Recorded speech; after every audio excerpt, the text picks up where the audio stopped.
Set.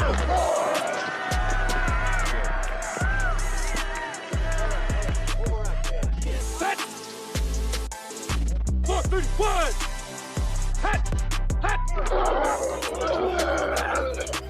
What's up, everybody? Welcome to the Sunday Morning Quarterback. Today we are 5 pastors who love ministry, leadership, and sports. Today we have the one and only Dr. Jonathan Aiken repping his Power T. You doing all right today, sir?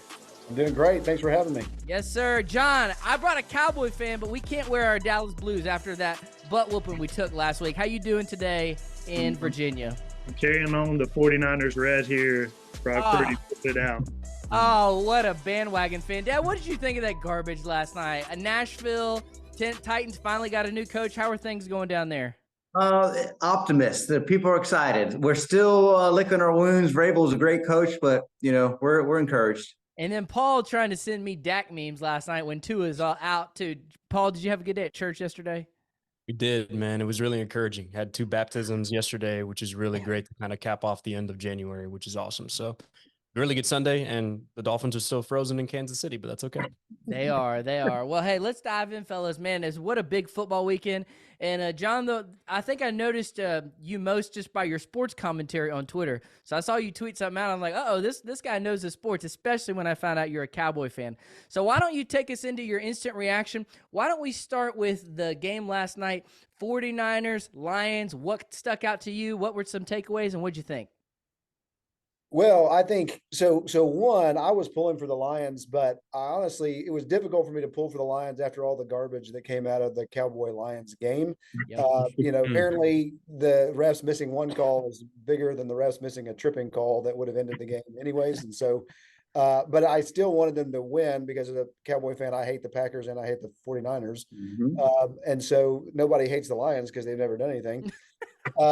But my instant reaction is that you live by Dan Campbell, you die by Dan Campbell. Yeah. And it's just like, bro, can you not kick a field goal? Like, the same thing, like it was pure, I don't know what you call it, arrogance or cockiness or just bravado to go for the 2-point conversion against the Cowboys once you got backed up. Yeah.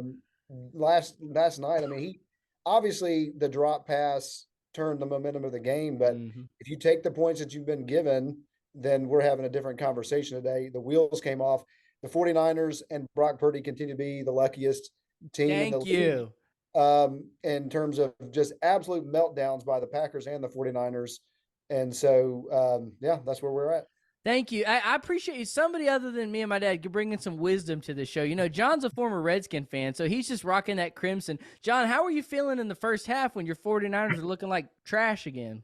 I thought I was okay with the Lions winning. Nobody's not cheering for the Lions at this point, right? Like we're like, do something for the city. We're like poking the city with a stick, trying to get it to do something. So I'm not disappointed at all through the first half.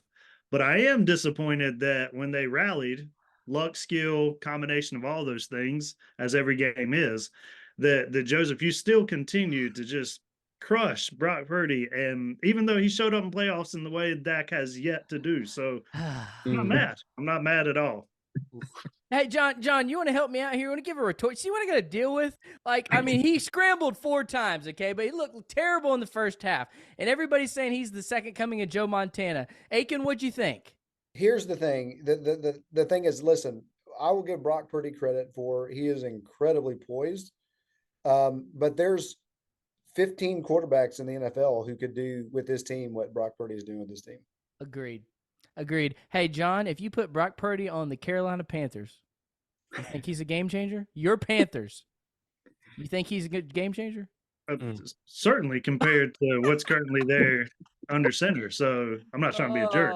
I think you put him in the Cowboys. I think he's a game changer. Just saying. Hey, he's got a ready made dad share with a lot of skill players. A lot of around the ball. He's got an all-star. The Cowboys have a lot of skill players compared to the 49ers? Not compared to the 49ers, just compared to most teams in the NFL. No. We don't have – listen, what has been exposed for the Cowboys is we have a number 1 wide receiver and nothing else. Yes. A decent offensive line. Defense. We watch – we know the defense should have showed up better than Just saying. I'm Sure, not. I'm talking I'm not about skill hating. players on offense. We don't have a number 1 running back. We don't have a number 2 receiver. Nope. We've got an up and coming tight end. And so I just think I don't know that I would agree. As much as Brock Poise is probably better poised than Dak, he's got weapons that Dak has never had. Oh, I agree. So, hey, I'm loving this. Dad, what were your thoughts on the Niners? And did you think the Lions gave it away or the Niners took it? Well, of course, I think the Lions gave it away. I mean, when you're up 24-7, and then after they kick a field goal, you can kick another field goal and put you up by 17. I think there was some blunders coaching wise. I understand their game plan. I understand who they are and how they are. But at the end of the day, the players, I think, lost that game. You catch a couple passes, running back hold on to the ball. So I really blame it on the players more than the coach, because when it's all said and done, the coach can have that bravado, but you got to win it on the field. So I blame the Lions, but I also think that the Niners, they took that game, they had an opportunity, and they pushed down that door. And let me just say this. I'm kind of flipping the switch here. I was rooting for the Lions until Kansas City won. When Kansas City won, I changed, because I don't think the Lions can beat Kansas City. And what I do not want to see is another New England Patriot dynasty, because what's going on is now nobody has any hope to win. So I like Patrick Mahomes, the person. I do not like Patrick Mahomes, the player. And that's the same with the whole team, the coach. Tom Brady. I like the organizations of Kansas City, but man, I do not want to see another dynasty go and then the rest of us have no hope. So I hate to say it as a lifelong Cowboy fan, but I am rooting for the Niners.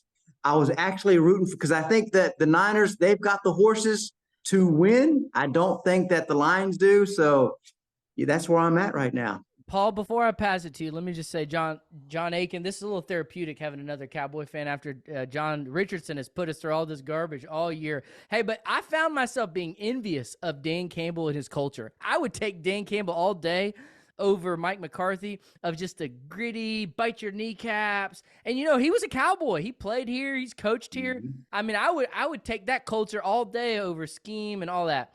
And so I am looking forward to Kyle Shanahan getting there, blundering again. They're going to come out in the first half, and he's gonna do what he's done every time he's gotten there. So I at least got to enjoy that. That's just the old school 49er hate. Paul Lasso, we'll pass it to you. Let's shift gears to the Chiefs and the Ravens, or either game. What was some of your takeaways from both games? What was your takeaway, Paul?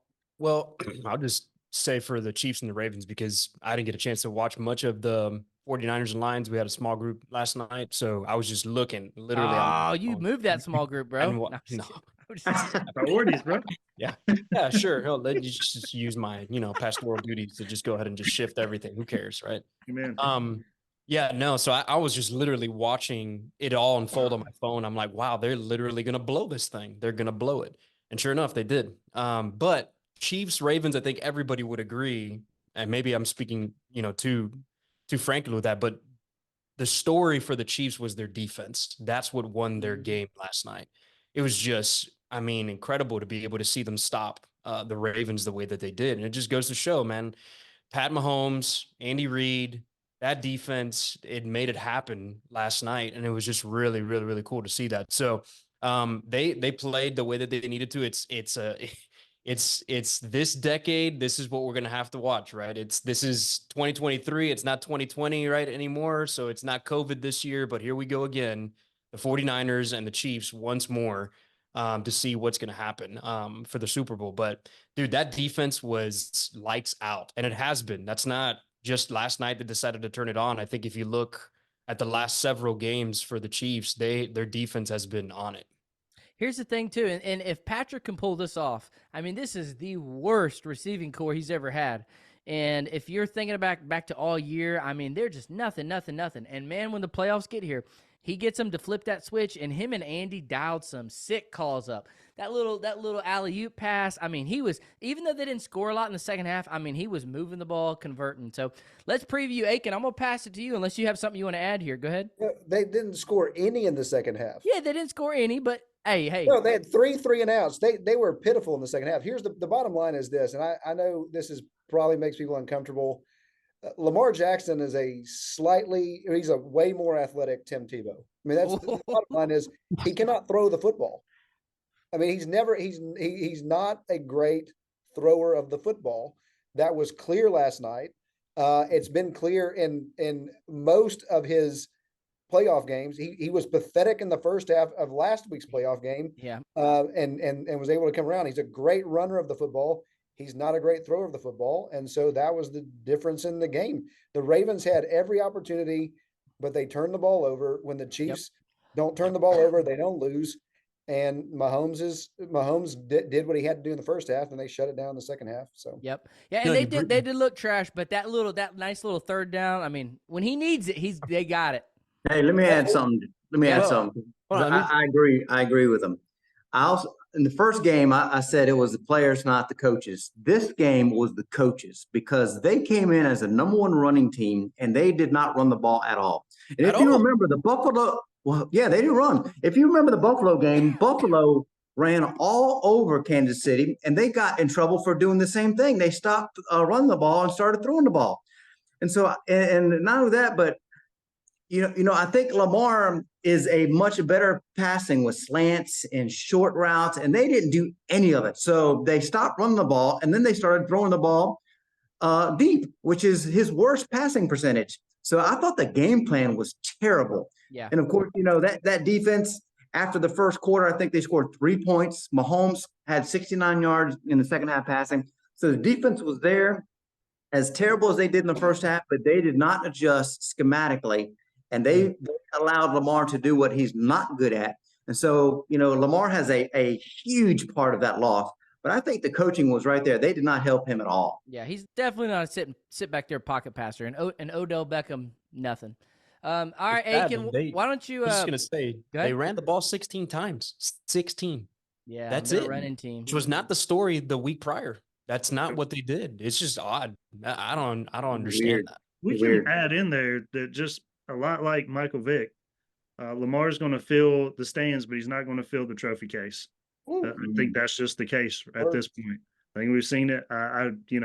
Comes to the crunch time, it folds. You go, maybe it's just not where you win. Winning is a skill. Hey, and there's multiple quarterbacks you can't win, not just the ones dressed with the star. Just throwing that out there. Let's preview the Super Bowl. Aiken, what's your early thoughts? We got Chiefs and we got Niners rematch. How you see it shaking out? Yeah, the only guy who can consistently eliminate Patrick Mahomes is the GOAT, Tom Brady. He's not playing in this game, so the Chiefs are going to win. I mean, as much as I would like for them not to win, and then let me just throw this out there real quick. Can you imagine? Like, people are trying to talk about if Mahomes can get in the GOAT debate with Tom. Can you imagine in the LeBron Michael debate, if they had played twice in the playoffs and Michael had eliminated LeBron both times? Because that's the debate we're having right now. And so, but no, Patrick Mahomes, I would not bet against him, and I especially would not bet against him with Brock Purdy. Although that first time, Pat Mahomes got a raw deal because Tom threw a pick and they called it back. But that's neither. Because the guy was offsides. He was offsides, and then the Super Bowl, he got a bad rap. It's the same thing. The line was make terrible. A mistake, then Tom's going to make you pay for it. Yep, you're right. John, you think your Niners, who you've been on all year, even during the 3-game skid, you think they got a shot? Are they favorite? I hadn't seen the line yet. I don't think they're the favorite, but I think if they give McCaffrey the ball 25, 27 times, they got a good shot. Keep it out of Patrick's hands. Keep the ball on the ground. Grind it out. Let your defense come up, make plays if they need to. I think it's going to be a pretty close match. I think the Chiefs would have blown out the Lions personally. So I think there's a lot of skill positions that line up pretty well. I don't think Brock's going to beat them in the air because their Chiefs secondary is fantastic. They play the ball really well. They do really well, but I would test them on the run early and often. And I think if they can find some success there, they get six or so yards a carry. I think they got a good shot at winning the game. They got to, after that game though yesterday, they got to have a spy on him. And if you can contain Lamar, I mean, you can contain him. Paul, which way you see it going? What's your early prediction? If the same Chiefs defense that came out yesterday to play, it's going to be tough for the 49ers to beat that team. I would not sleep on Andy Reid. I mean, you got a great coach and who he is and what he can come up with. I think that there is some unfinished business for San Francisco. I mean, they're going to come in wanting and hungry, but at the end of the day, I think I wouldn't sleep on the Chiefs for this game. I mean, they're championship ready. That's just something that, to John's point, I mean, they win and they're not fazed by this kind of a moment, and so you're going to have an opportunity, I think, to see them once again be back in the Super Bowl and actually win another one. And it's crazy. It is Pat Mahomes has not really had a good Super Bowl, like where he's just tore it up. He's actually struggled in pretty much every Super Bowl game. Dad, which way you see it going? I'm going the Niners. I think they got a lot of studs. They're coming in with a chip on their shoulder. I think they're going to come in with a scheme. If you look at it, they scored 24 points last week. They scored or 17, then they scored 24 against the Bills, and then who knows what they did with Miami. That was just the ice bowl. But the offense is not putting up numbers. So the Niners know, listen, we got a defense as good as the Bills and as good as Baltimore. We got studs everywhere. They got great linebackers to try to hang with Kelsey. So I think if they, in their mind, there's like, look, if we can get 24 points, we can win the game or we'll be right there. And so I think they're really going to take a step back and really try to put a good scheme in for Brock Purdy. And I think if Brock can play clean, he doesn't have to win the game. Studs all over. If he can just deliver, if he can play clean, I think they win the game. What is it with all these teams playing zone on Travis Kelce? How many times you got to see him just shred people? Man, that's just.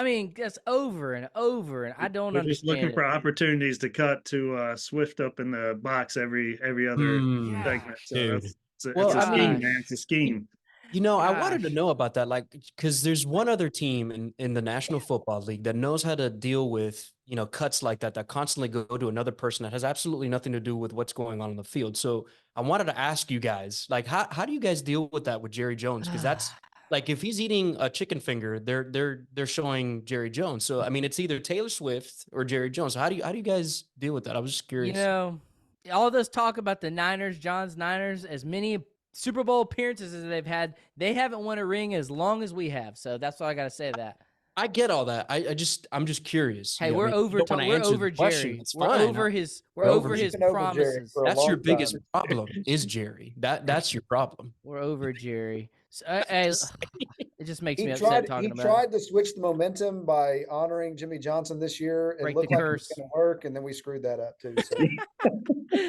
Oh, man. All right, let's shift gears. Aiken, I'll pass it to you.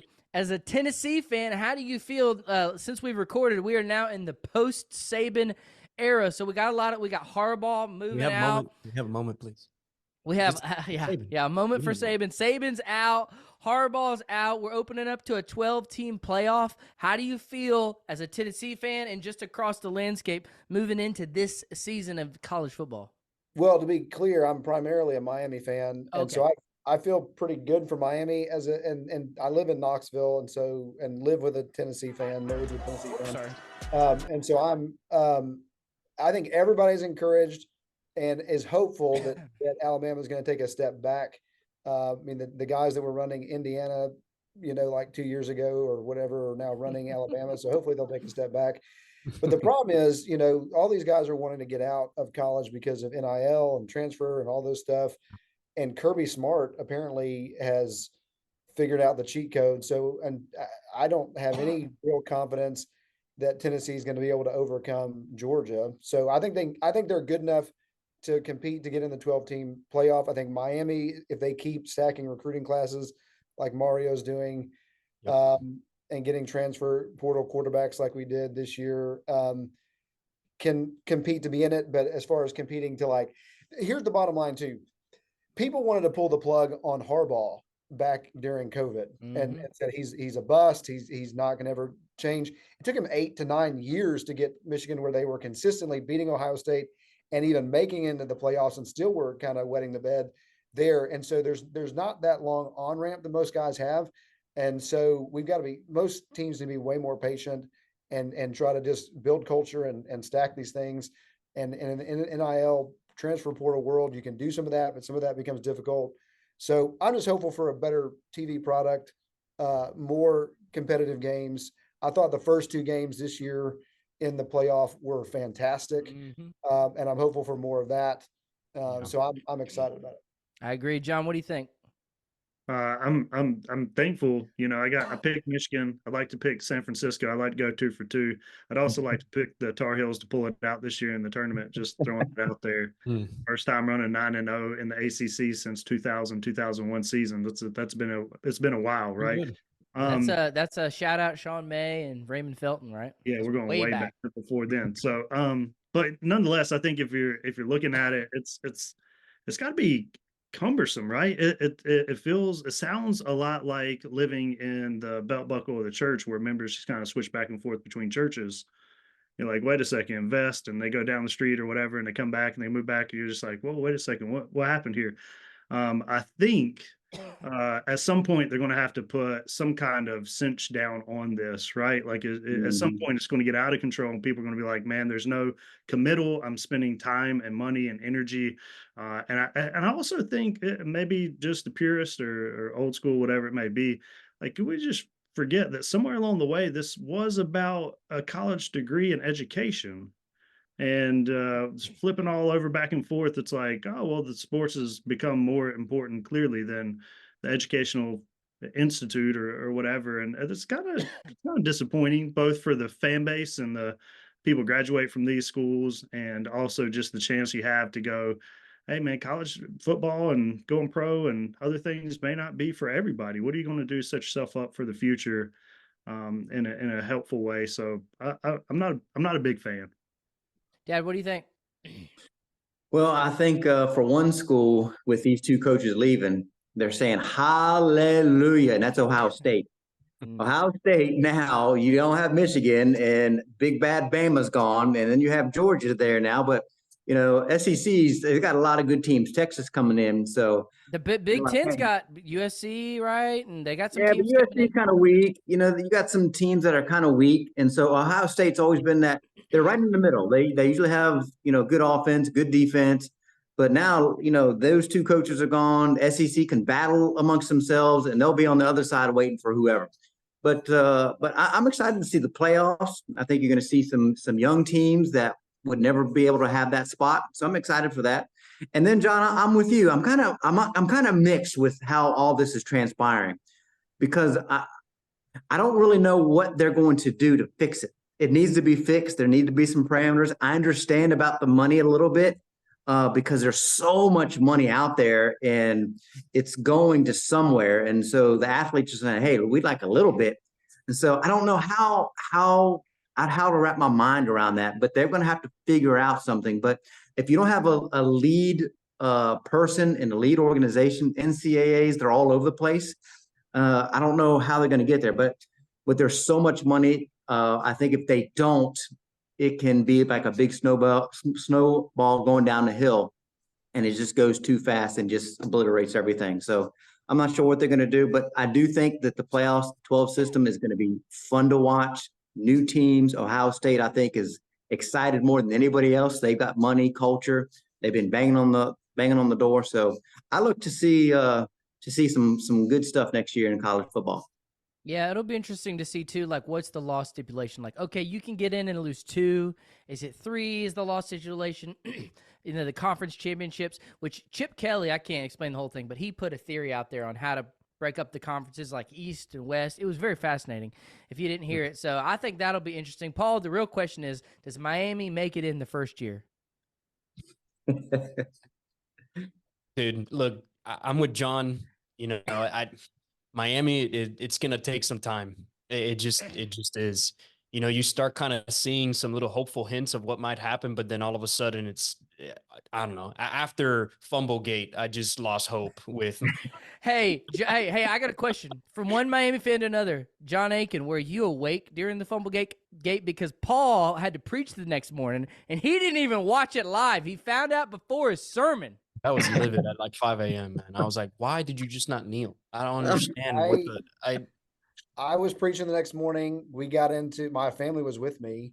We got into the hotel at halftime, and I watched it on my computer, and I literally said, when they fumbled it, I said, we're going to lose this game. This is unbelievable. And it happened. Dude, you got 2 teams living in the glory days, Miami, Dallas, and then your third team, The Vols, man, that's just tough. I don't think I could take that much losing, but Yeah. anyway. Hey, as we wind down football season, just a side note here. I don't know if y'all saw, but Luka put up 77 the other night, and then we had Embiid 72. So NBA is in full swing, and as once the Super Bowl winds down, we'll start talking some college basketball, some NBA, which we love. But anyway, let's segue to ministry and leadership. Two things pastors love, and that's kind of why we talk about this. We talk about some fun sports up front, and then just some practical ministry and leadership on the back end. But before we jump in, John Aiken, why don't you just share real briefly, like a little bit about your family and what you're doing at Carson Newman? Yeah, I'm married to Ashley. We have 3 kids, senior, freshman, and 4th grader. And I'm the vice president for church relations and campus ministry. So just like the pastor of the campus at Carson Newman, which is a Baptist school east of Knoxville. Very cool. Very cool. Well, two things we want to talk, and we'll just kind of let it flow organically. But now we're, about through January.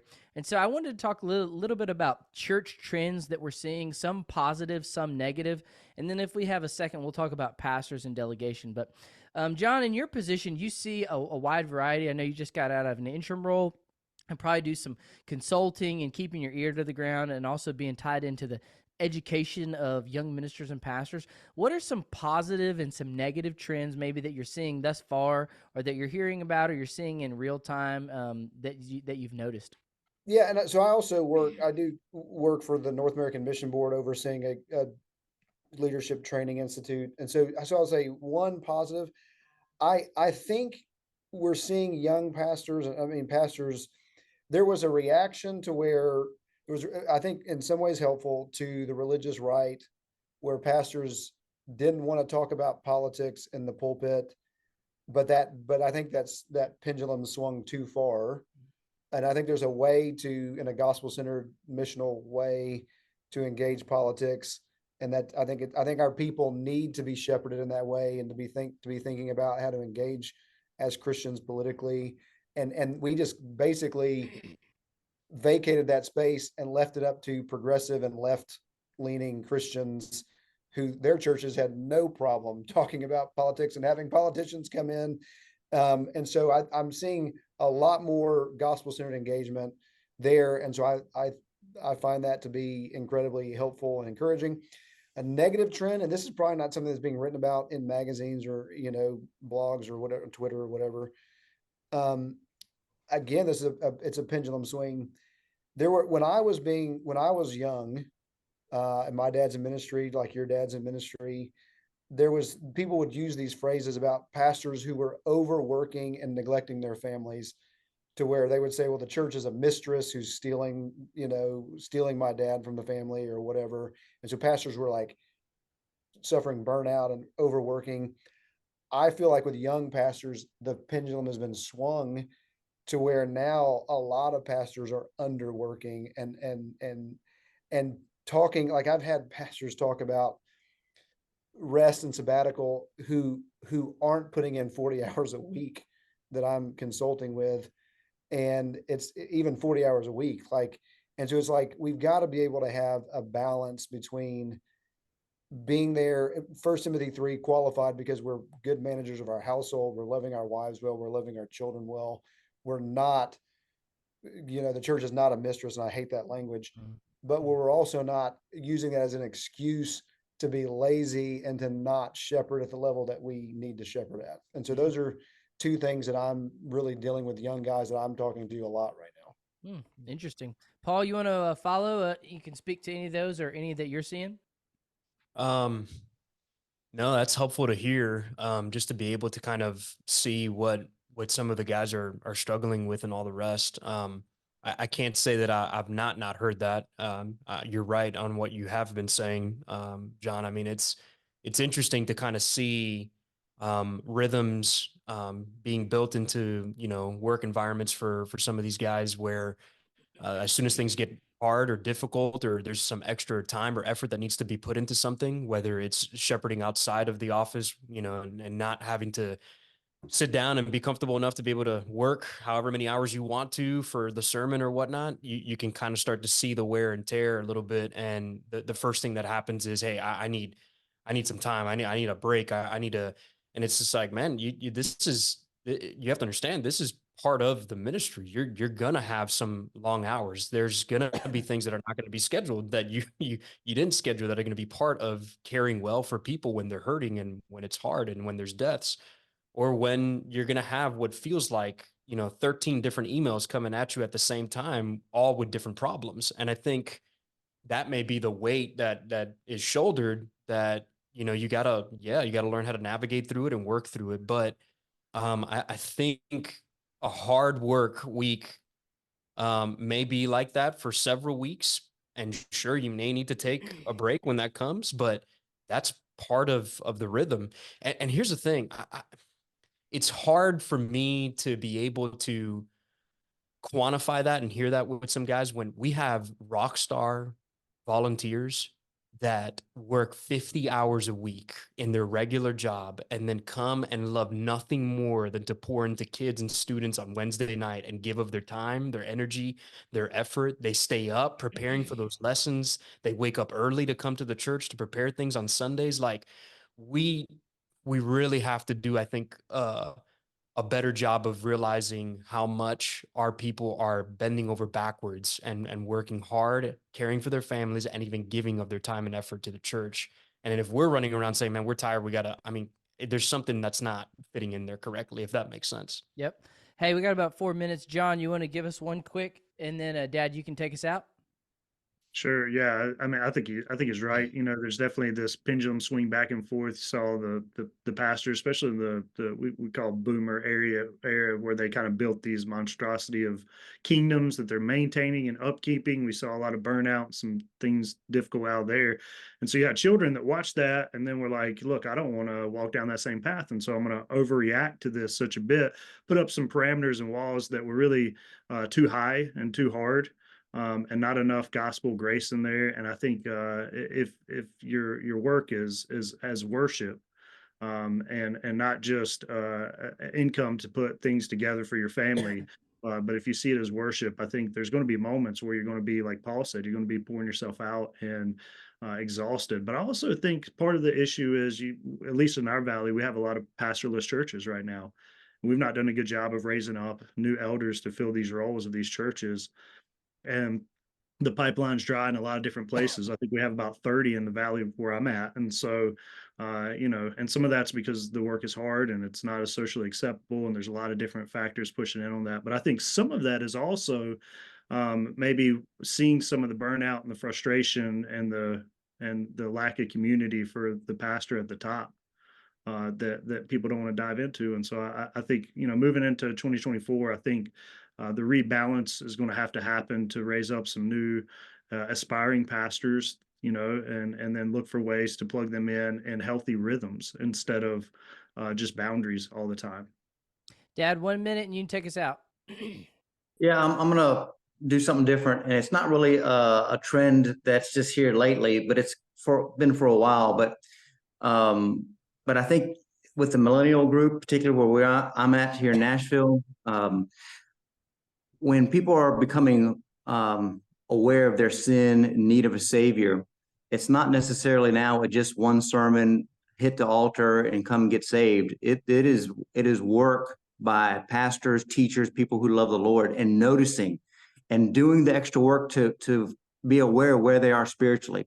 And so for me and for others in our area, we've just noticed when you put forth the time and really see where your church is at, particularly new people, and really engage them where they are spiritually. And then you begin to work and invest and go to coffee and go to lunch.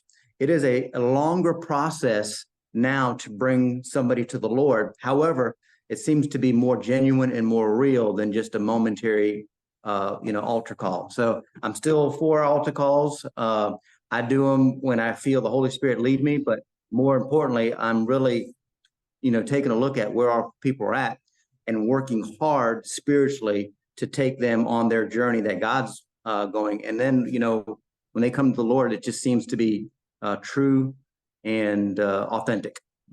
Put the work into people. It's going to be fun next few weeks as we prepare for the Super Bowl. Dr. Aiken, thank you, sir. Everybody, y'all have a good day. We'll see you in 2 weeks.